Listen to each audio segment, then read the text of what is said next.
The character of George Hogg, who I play, who's the protagonist of the story, is somebody who believes that he wants to go and report about the war and bring the war story to the Western world, when in fact life has a different journey planned out for him, a more intimate, a more emotional story that has nothing to do with the rest of the world, but a very, very small world encapsulating 60 children.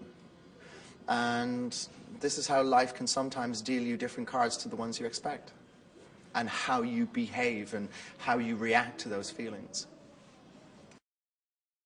I think the story fascinated me for several reasons. I wanted to work with Roger. I thought China would be an adventure, which of course it has been. It makes a very definite impression on anybody who comes to this country and works for such a period of time in close connection with Chinese actors, Chinese crew, Chinese people, in a Chinese story. So it's extraordinary from that point of view. So this is what attracted me. You know, playing Hogg, who's a British person at that time, with his own hang-ups, as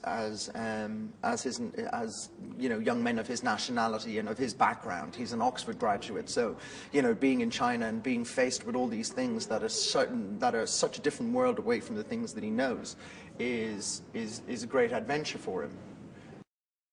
I think the intimacy of relationships make for epic stories.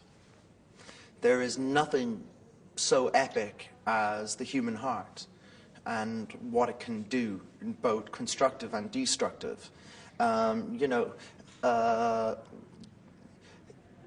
even somebody as epic as Alexander the Great started off as one man with a dream, with an intimate dream that only he shared. You know, his dream was maybe to become a god, but it started with intimacy. You know, the intimacy of his mother. You know, it's the greatest. You know, explosions serve their part to tell the story. You know, they pace the story, they give life to the story, they tell of the destruction of the story. But essentially, if the explosions don't have an intimate emotional connection to how the character is going to feel or how the character is going to behave from that time on, then they're futile. So yeah, we have explosions and we have battle scenes, and you know, and there's aeroplanes and guns and people are being killed and people are committing suicide and all of this, all of these big destructive forces. But these big destructive forces only serve the intimate personal relationships that they affect. The children really are the emotional heart of the film. But also, there's never been a film made about this particular subject before, at this extraordinary time. You know,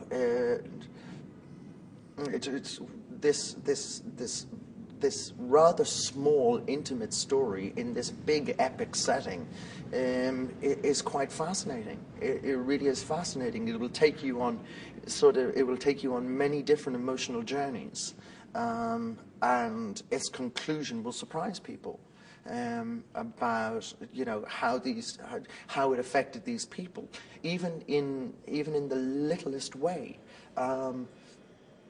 You know, it's like, for a story to become effective, the whole world doesn't have to change. Just one person, one moment. It's like, you know, if a bad person does one good thing in their lives, it's not a life wasted. And so, you know, the littlest things become epic. You know, the littlest gestures. The smallest transferal of love or emotion or hate or pain or violence become bigger than the explosion.